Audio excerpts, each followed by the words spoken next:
Hello, everyone, and welcome to the Eye on the SLIAC. This week, we are joined by Sam De La Cruz from the Greenville University women's soccer team. How are you doing today, Sam?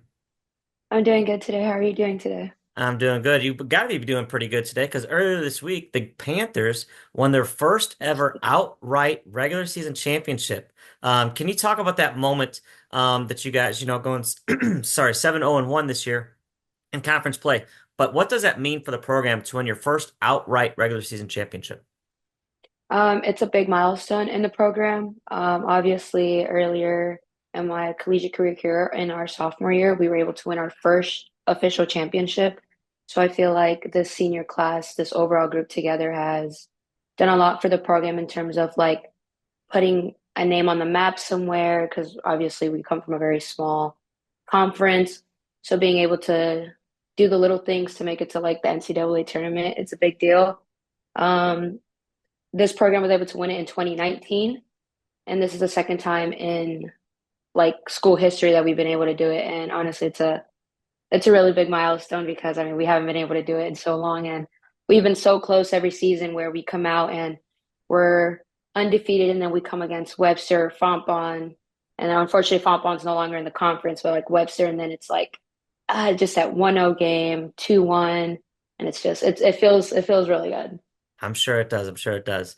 For those who may just be tuning in and watching Sam here, she's a defender, as she mentioned, with the Panthers program, the reigning SLIAC Defensive Player of the Year. Sam, what does it mean for you to be recognized by the league and voted on by the coaches as the premier defender in the league? It was a huge honor to win it last season. I worked really hard over the summer to perfect my game, come back in.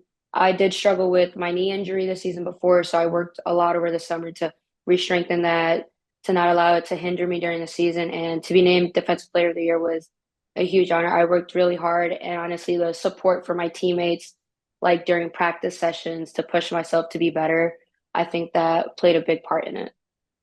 Now, not only are you stand out defensively, but you also bring a little towards the attack, the offensive game for the Panthers. 10 goals in your career.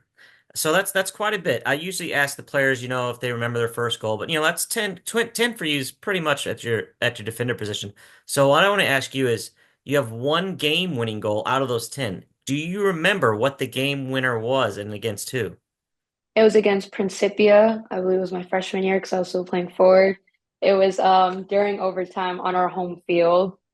And I remember it because the ball rolled in really slow over the line. And like it felt like time just stopped as we were watching the ball just roll and roll as it went in. That's correct. It was that good memory. So being, at the defensive position, being an anchor back there at that back line, what does it take for you mentally to engage? When do you decide when to move up on the attack or join the attack? Because you kind of got to balance both strategies there. How do you handle those duties? So this is the first season that I've had to play a 4-2-3-1 here.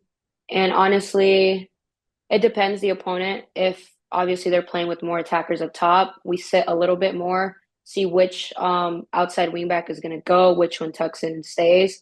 So if we're trying to get numbers up, the game's close, I already go ahead and just, let me go wide, make that run up the field, be an option to get more numbers up. But obviously if like Jordan Peebles is the one that's going up, they're playing with two or three up top, I just go ahead and slide in and hold. But if that's not the case, they're just playing with one, then me and Peeps, we just go ahead and go up the line. So let's move towards talking about your team a little more. You've challenged yourself early on the season in your non-conference schedule. Now, though, you've rolled off 7 straight wins as you enter the tournament. Just talk about your team's mindset as you enter this tournament, which starts here on Saturday. So we had a really rough non-conference before this. We were missing puzzle pieces during games. We were really close. We were giving up unfortunate goals. And then as we were coming into conference, we had the attitude of, you know what, that was the month of September. That was non-conference. Now these are the games that matter. And throughout this season, like we've been able to connect and find those missing pieces, where we've been able to score goals better up top. Training sessions, we all have a positive attitude there. Everyone leans into each other. Everyone's bought into the program, and it's a lot of camaraderie and support. Where if you mess up, everyone's got you right. It's like, nah, like you're good. Next play, we're fine. We're really excited and we're very confident that we could win out again and make it again to the national tournament. That's what we're all looking forward to.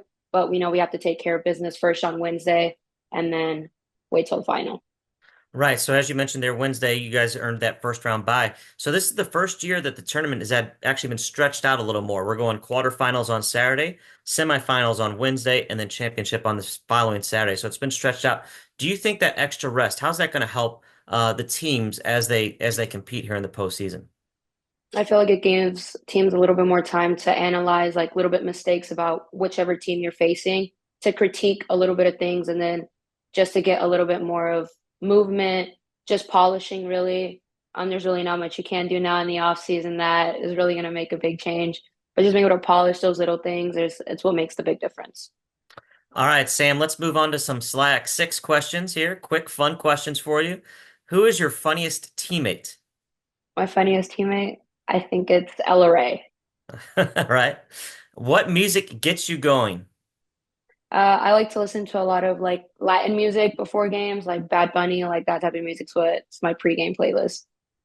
With it being Halloween week, what is your favorite candy? Favorite candy? I really like Kit Kats.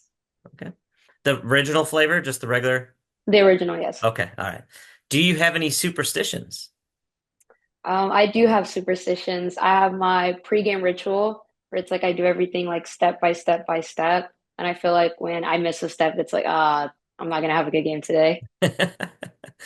What is your favorite quote from Coach Wardlaw? Get after it today. I feel like he says that really often, and it's always funny because it's just like he says it like 4 or 5 times, and it's like pre-practice speech or right before games, and it's just like get after it, ladies, we're out here and get after it again. It's funny. I'll have to listen for it. And then finally, what is your major and your dream job? I am a double major with biology and chemistry. My dream job is to be a cardio thoracic surgeon and eventually open up my own like cardiology practice, but that's like a couple years down the road. That's right. For now, we're focusing on the games we got coming up this week. So thank you again, Sam, for joining us, and we look forward to seeing you out on the soccer field this upcoming week. Thank you. Have a good day. You too.